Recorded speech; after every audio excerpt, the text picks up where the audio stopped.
Es gerente general y vicepresidente de Scotiabank Uruguay. Es argentino, tiene 46 años y pasó la mitad de su vida, o un poco más, en el sector bancario. Recibimos en este encuentro en la redacción del País a Diego Mazzola. Bienvenido. Muchas gracias, gracias por la invitación. ¿Cómo es que un surfista marplatense termina siendo banquero? Larga historia. Bueno, familia de 6, hermano menor, más chico, fanático por el rugby en su momento. Y bueno, colegio de curas, típica familia de clase media marplatense. Todos profesionales, yo era el último que quedaba y como que no me tenían mucha fe de que iba a estudiar. Entonces mi madre muy dura y conceptuosa me fue empujando suavemente como para que terminara la carrera, pero allá por tercer año de la carrera de contador público apareció una oportunidad de un trainee, de un puesto de 4 horas en el viejo Banco Francés, hoy BBVA, de allá de Argentina. Y nada, me eligieron, empecé a trabajar y no paré. Tuve 1000 oportunidades de salirme del sector bancario, incluso hice negocios tipos comerciales, ¿no? Emprendimientos, pero nunca dejé la carrera bancaria. Y bueno, la cosa se fue tornando cada vez más seria. Empecé en una sucursal, atendido mostrador, pasé a ser analista PYME, después oficial de negocios, después gerente de sucursal, gerente regional de sucursales. Y ahí fue que salí al exterior, ¿no? Habiendo terminado obviamente la carrera de contador público y habiendo hecho una maestría, justo después que terminé la carrera de contador público arranqué con el máster, terminé saliendo a Argentina en la crisis del 2002. Ahí es cuando usted sale del país y se dice que como que lo persiguen las crisis, ¿puede ser? Sí, bueno, salí de Argentina en octubre del 2002, o sea, cuando ya terminó la crisis y ya habían pasado los amparos, habían pasado ya los ahorristas rompiendo vidrios y todo eso, o sea, ya casi había terminado la crisis. El Scotiabank, que era mi banco en ese momento, yo trabajaba en el Scotiabank en Mar del Plata, tenía una región con 2 sucursales a cargo, decidí irse del país y ahí fue que me ofrecen irme a República Dominicana. Cuando llego a República Dominicana, en octubre del 2002, la cosa estaba casi tan mal como en Argentina, y en marzo, abril del 2003 estalla la misma crisis, una devaluación que llevó el peso, estaba 18-1 contra el dólar, a 54-1 en 90 días, cesación de pago del gobierno, reestructuración de deuda, caída de bancos generalizada, quebraron 3-4 bancos, parecido a la del 2003, de acá de Uruguay también, así que increíble. Y después, por suerte me mandaron a Canadá, con Canadá no pude, Canadá no pasó nada. Pero por suerte después volví a República Dominicana 3 años más y después a Puerto Rico 3 años y hace 3 años que estoy aquí en Uruguay. Se puede decir entonces que quebró ese maleficio en Canadá. Podemos decirlo. Y acá en Uruguay, ¿cómo lo recibe la economía en 2013 y cómo ve ahora la situación? Bueno, 2013 todavía veníamos con un viento de cola interesante con los precios de los commodities, ¿no? Si bien el petróleo estaba caro o todavía estaba en precios altos, los commodities nos estaban dando un aire muy cálido, ¿no? Para la economía uruguaya. En el banco con mucho trabajo, en ese momento el banco, nosotros el grupo en Uruguay tiene 2 empresas, Pronto, compañía financiera, y en ese momento el nuevo Banco Comercial, que todavía se llamaba así, mucho trabajo de poner el banco a los estándares internacionales del grupo, ¿no? Así que mucha auditoría, mucho trabajo de cambios de procesos. Cerramos 10 sucursales ese año, ¿no? Había sucursales que estaban en pueblos muy chiquititos y no rendían, planes de retiro voluntario, venta de propiedades que estaban juntando polvo. Bueno, se cambió un poco el modelo del banco, se atacaba en ese momento, había como un 60% del portafolio que estaba orientado a banca corporativa, y ahí decidimos cambiarlo y hacer 60% retail o minorista y 40% comercial y corporativa. Y bueno, eso hizo que se cambiara mucho el perfil del banco, al punto de que en septiembre del 2014, y ya después de todas esas auditorías y todo ese trabajo de cambio de procesos y de mejoras, el banco le cambiamos la marca y le pusimos Scotiabank Uruguay. Fue un gran hito. Y desde allí buscar hacer economías de escala, ¿no? Y ahí fue que surge la compra del Discount Bank, ¿no? Como para tratar de abarcar más mercado a un costo más reducido. Bueno, y con respecto a la situación de la economía uruguaya actualmente, la gente, en general, el común de la gente en la calle le preocupan los precios, la inflación, pero hay muchos técnicos economistas que se refieren al problema del déficit fiscal. ¿A usted cuál es la variable macroeconómica que le parece que es más importante cuidar en este momento para el país? Bueno, definitivamente el déficit fiscal es como la madre de todas las variables, ¿no? Porque es un poco el termómetro que nos marca qué es lo que va a pasar con la economía hacia el futuro. En países ordenados con déficit fiscal controlados, podemos decir que si más o menos no hay ningún factor externo que nos complique mucho la vida, se puede lograr un equilibrio, por lo menos una forma de vida razonable para el empleado normal. El problema que tenemos hoy es que hay un conjunto de variables locales e internacionales que están jugándonos en contra. Así como yo te decía que los precios de los commodities nos estaban jugando a favor, en su momento el petróleo estaba más caro. Ahora, por ejemplo, los precios de los commodities están más bajos, además hay una pérdida de volumen de capacidad de las cosechas por la cantidad de agua que cayó. Se hace más dificultoso sacar los animales del campo, o sea, va a haber una merma no solamente por los precios, sino por los volúmenes. Pero por el otro lado el petróleo está más barato, las tasas internacionales no subieron lo que iban a subir. Si uno se fija en lo que es el déficit de cuenta corriente o el déficit comercial, es una cosa, el déficit fiscal es otra. En lo que es el mercado externo, con la compensación que nos está dando un poco el aire que nos está dando el petróleo barato y las tasas de interés baratas, hacen que la deuda en dólares de Uruguay no nos cueste tanto, y por otro lado el petróleo que tenemos que importar porque no producimos no nos cueste tanto. Entonces por ese lado es como que la cosa, sumado a que hay reservas internacionales, todavía algo queda, es como que está más o menos controlada. Pero si, por ejemplo, el petróleo se vuelve a poner en 100 dólares, o la tasa de interés solamente sube a lo que históricamente estaba la tasa, 2-3%, en lugar de 0,25%, el panorama es muy diferente. Si a eso le sumás que el déficit fiscal no está achicándose, sino que es como que daría la impresión de que está a duras penas manteniéndose, te pone en una situación complicada. Y generalmente lo que termina pasando es que se terminan escapando algunas variables. Y por eso la inflación superó los 2 dígitos, estamos en 10 y pico %, por eso el desempleo se está empezando a mover para arriba también. De los mínimos del 6-6,5% ya estamos en el 8,5%, 9%, depende del analista que le pregunte, están en el 9 y pico. Así que no daría la impresión de que el 2017 va a ser mejor que el 2016, daría la impresión de que va a ser un poquito peor. Pero también tenemos que confiar en los gobernantes, ¿no? Los gobernantes están haciendo su trabajo. Tenemos un equipo muy capaz y que en los últimos 10 años estuvo prácticamente, de alguna forma u otra, involucrado en lo que es la economía del país. Y tenemos todavía herramientas para pelearla, ¿no? Cosas que pueden pasar en algunos casos son positivas y otras son negativas, es que se recupere Argentina, que Argentina termine de salir de ese empantanamiento que tenía y que pueda empezar a colocar deuda como hizo, ¿no? en el mercado internacional, y que eso traiga un poquito de calma al mercado interno. Todavía estamos lejos de ahí, pero eso es algo que puede ayudar de alguna forma a Uruguay. Pero del otro lado Brasil nos está jugando en contra, es como que cayó en Argentina de 2 años atrás, y entonces, ¿viste? Es como que son vasos que a veces están llenos, a veces están vacíos. Argentina daría la impresión de que empezó a levantar, Brasil daría la impresión de que sigue bajando, ahí está bajando hace 2 años, ¿no? Pero sigue bajando. Creo que el futuro de Uruguay lo tendríamos que buscar, me parece a mí, fuera del Mercosur. El Mercosur es una chaqueta de fuerza, ¿no? Una camisa de fuerza para Uruguay. No nos deja crecer, no nos deja ir a atacar mercados por afuera con tranquilidad, ¿no? Deberíamos hacer convenios con otros mercados y con otros conglomerados, ¿no? de bloques de alianzas de otros países, pero al estar en el Mercosur es complicado, ¿no?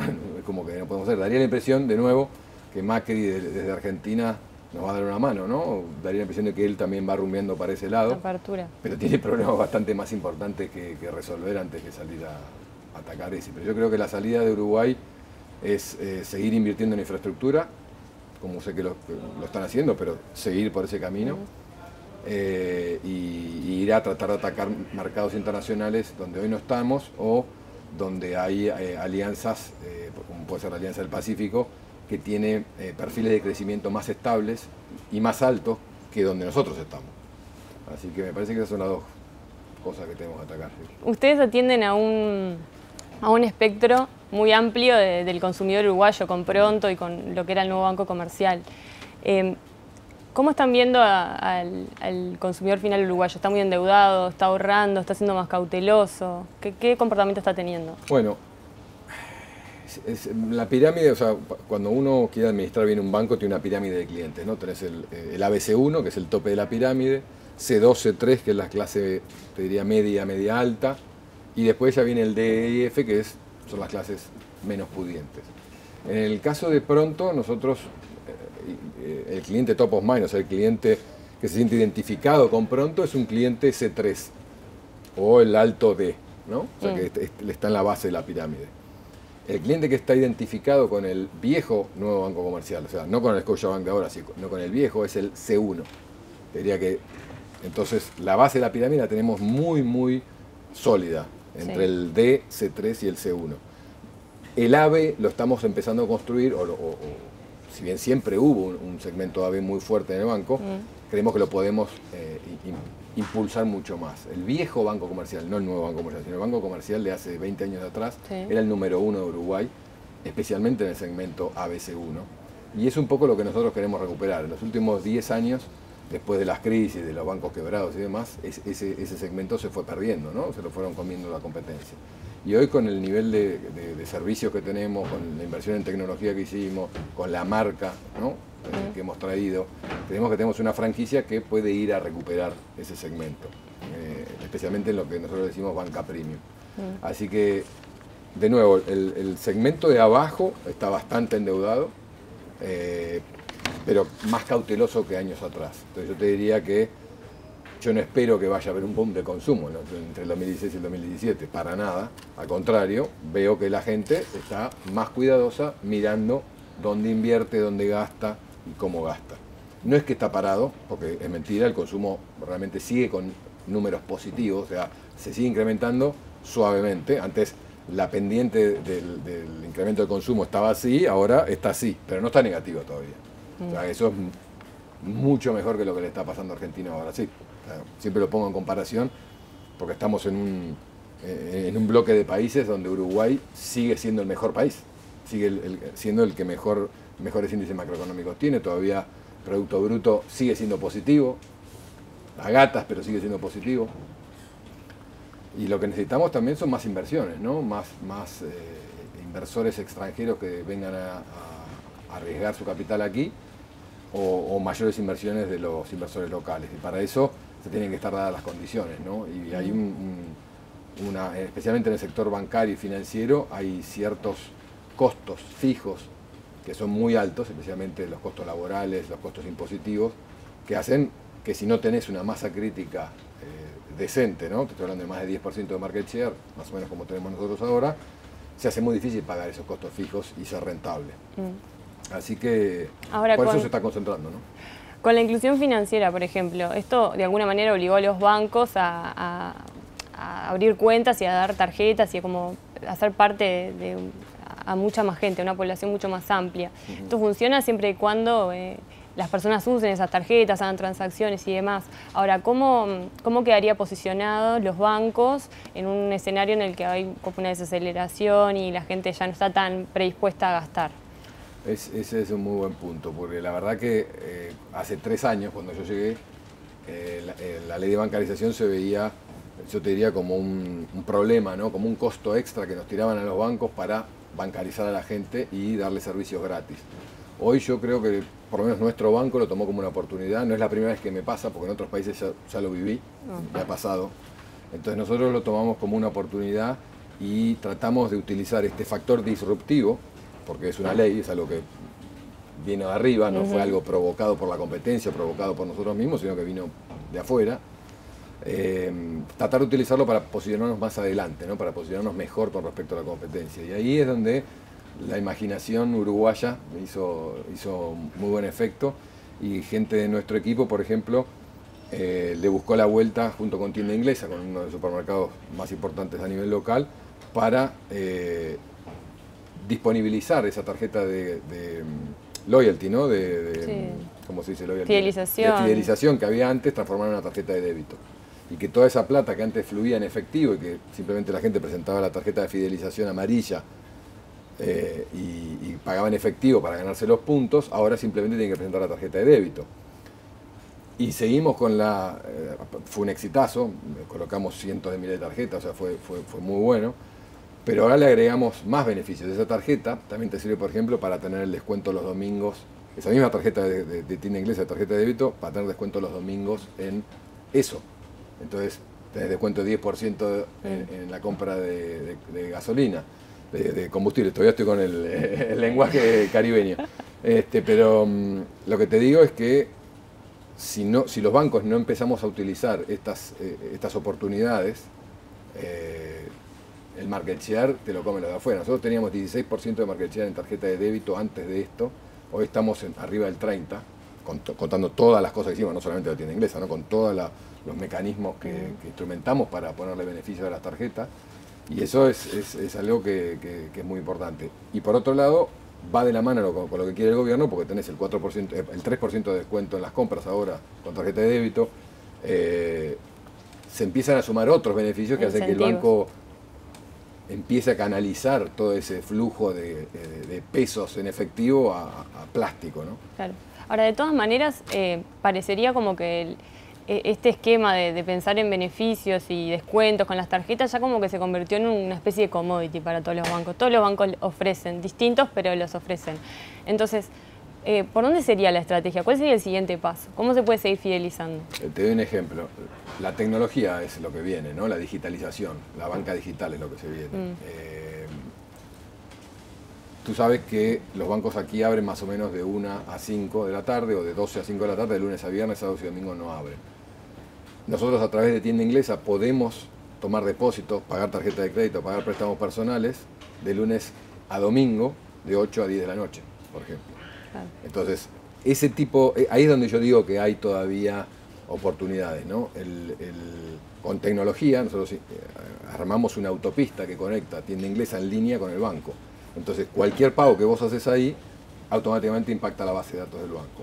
Eso es tecnología pura, no es que hay un papel que una persona lo lleva de un lado al otro. Entonces, se invirtieron millones de dólares en esa tecnología y ahora es que el cliente tiene que percibir ese beneficio y decir, bueno, vale la pena trabajar con este banco. Ese es un poco lo que se viene.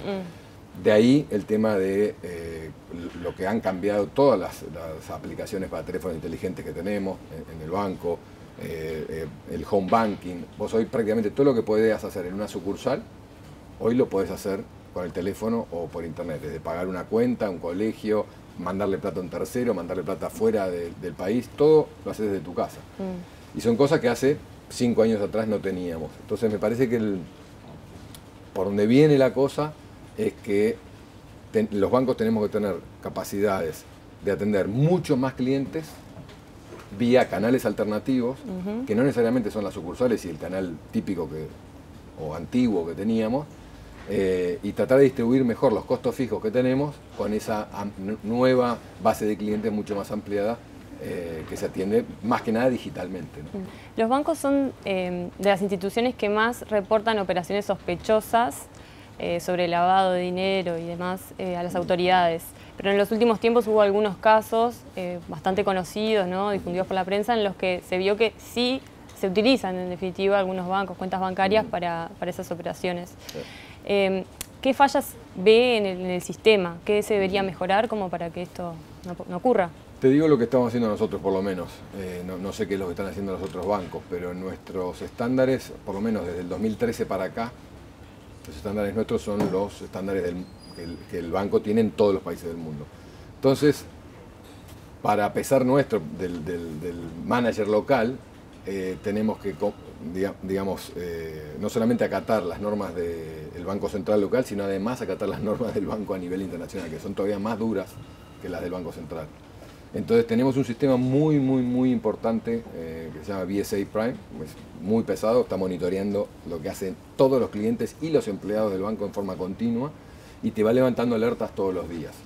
Eso es algo que vos tenés un determinado tiempo, dependiendo del tipo de alerta y dependiendo del tipo de cliente, si es de bajo, mediano o alto riesgo, cómo las tenés que cerrar y qué documentación tenés que pedir para cerrar esa alerta.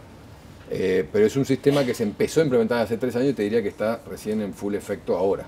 O sea, es muy pesado, exige muchísima capacitación del personal, porque el personal de la sucursal Colonia o de Rivera es el que tiene que estar mirando qué es lo que está pasando con las cuentas y también es el que más conoce, Know Your Customer, ¿no? Es el que conoce a su propio cliente. Y es el que lo va a llamar por teléfono para pedirle, bueno, moviste $20.000, tu perfil da para $10.000, ¿por qué? Ah, no, vendí el auto, bueno, mandame copia de la factura de venta o del boleto o lo que sea. Ese tipo de cosas nosotros ya lo tenemos implementado y está funcionando muy bien. Pero también estamos tratando de orientarnos mucho más al público uruguayo, el público residente. Uruguayos nacionales o extranjeros, pero residentes con residencia permanente. Lo que es raro en Uruguay porque al haber tanto no residente temporario que viene por 15 días, 20 días, un mes, especialmente argentinos y brasileños, que tienen cuenta con nosotros, se hace muy engorroso de manejar, porque a mí lo que me interesa es el uruguayo que está todo el año acá trabajando y que necesita la tarjeta todo el año, no alguien que la usa un mes o 2 meses o 15 días. Entonces hemos trabajado un programa en donde estamos cerrando algunas cuentas de no residentes, estamos tratando de cambiar el mix de clientes y tratar de darle el mejor servicio que podemos al uruguayo, ¿no? al local y con el que trabajamos todo el año. Al no residente lo atendemos, obviamente, le damos todo el servicio y todas las comodidades del mundo, pero lo trabajamos como algo excepcional. No es la cartera en donde nosotros nos estamos basando, no es el depósito donde nosotros estamos basando el banco. Preferimos ir a buscar el pago de sueldo de la pyme, preferimos ir a buscar el pago de sueldo de la empresa corporativa o un pago a proveedores. Ese es el tipo de negocio que estamos buscando ahora. También es un poco incómodo estar arriba del cliente como que fijándose qué movimientos hace y preguntando, haciendo como preguntas incómodas, ¿no? Es así, pero hay que hacerlo. El Banco Central nos pide que lo hagamos y nuestro jefe de Toronto también, o sea que por más que por los dos lados nos piden lo mismo y realmente lo estamos haciendo. Y es algo cultural, que de a poquito, yo me imagino que todos los bancos lo van a empezar a hacer o lo estarán haciendo ya, por eso digo, no te sé decir exactamente qué están haciendo los demás, pero para nosotros es prioritario, ¿no? Controlar el riesgo de cumplimiento es prioritario y estamos, como te digo, tratando de concentrarnos más en los que son los clientes residentes locales, los uruguayos, los que necesitan un hipotecario, una tarjeta de crédito, cambiar el auto, y no tanto en si viene un argentino a depositarme $20.000 o no. Claro. Realmente eso es algo hoy para nosotros totalmente excepcional. Hemos hasta subimos comisiones para esas cuentas.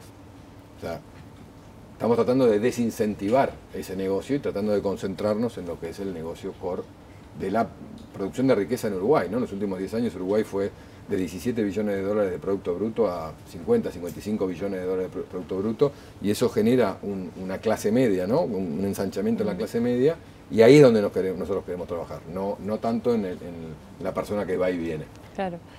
Bien, hay otro tema que es como muy tendencia, que es el surgimiento en Uruguay, que en Europa y Estados Unidos ya tiene algunos años, de los préstamos personales online. O sea, hay como unas nuevas plataformas en las que... Peer-to-peer. Peer-to-peer, le llaman en otros países, entre personas. Bueno, ¿cómo cree que hay que abordar desde las instituciones como para que no sea el comienzo del fin de los bancos, de alguna manera?